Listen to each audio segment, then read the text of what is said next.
The legal battle between 7 and 10 over TV programmer John Stevens is being heard in the Supreme Court this week. For all the details, let's return to James Manning. What's happened so far? Yeah, look, day one was interesting. Of course, John Stevens, we know, left 7, wanted to go to 10, changed his mind. Channel 9 got brought into the mix on the first day in the Supreme Court. Some talk that, look, maybe 7 had a way of getting 9 to offer Stevens a job so he wouldn't be working at 10 or at 7. Would that diffuse the whole situation? No, but then it perhaps makes it 9's problem as well as 7's. So it looks like nothing's become of that. The job at 9 would have been perhaps working on Streamco, their video on demand service they're building. That was news that have 7 gone in with 9 on that? No, there was talk in the early days. 7 apparently showed some interest in partnering or being a partner, a JV, whatever, but then the talks dried up, nothing ever happened. So, yeah, we'll wait to see if there's any more developments on that. Will the case last for long? I don't think so. OK, all right. We'll wait for more then. Just in terms of the latest executive movements, Rebecca Heap joining ABC TV in a new role. Yeah, used to work out at Foxtel. I also did a bit of work for Austar. She's going to be looking after head of TV strategy and digital products there. Other movements, Anik Perrin joining Starcom as their Sydney MD. We have Chris Nolan on the show. He's going to be her new boss. He's the sort of CEO of Starcom.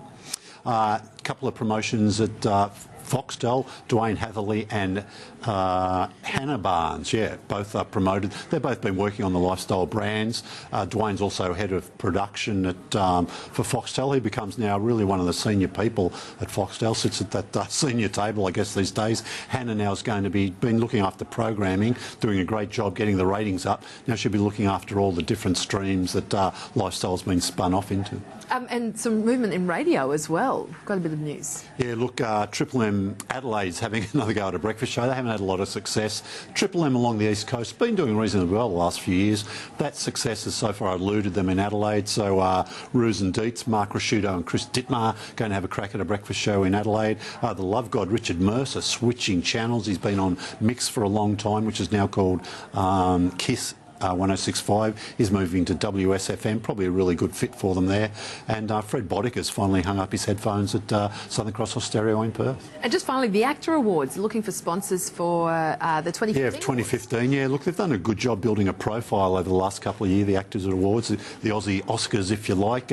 New agency in Melbourne's looking after that, the Big Boutique. A couple of guys, David Hoyle and Michael Harns, both well known to people in the agency world. So speak to them if you want to spend some money. All right, let's have a look at the ratings. This for week 19 for free-to-air, top 10 first there. And as you talked about last week, The Voice, big numbers. Yeah, look at that. The Voice really dominated.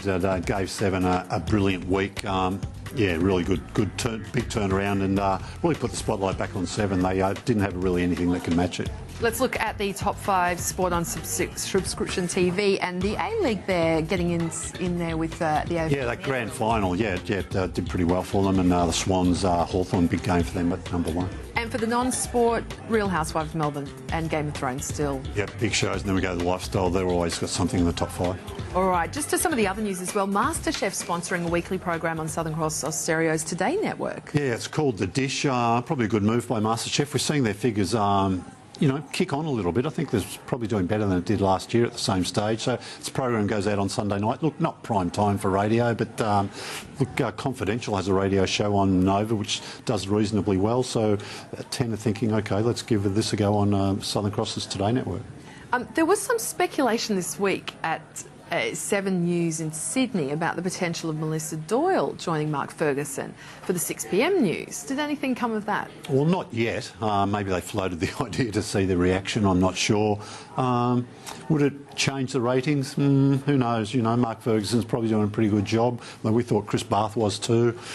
What 7 really need to do, I guess, is settle on a team, on a combination, whether it be 2 people, 1 person, and then just let it settle for a while. That's the way the ratings will go up, but then, gee whiz, if you're looking at the daily pressures of ratings and revenue, it's a lot easier said than done.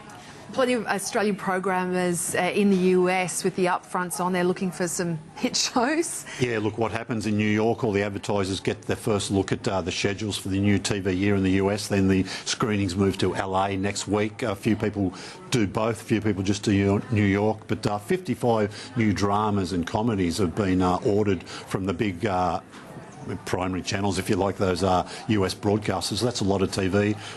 2 or 3 of those shows might be hits in Australia. These days, that US content isn't as valued by audiences as much as it used to be.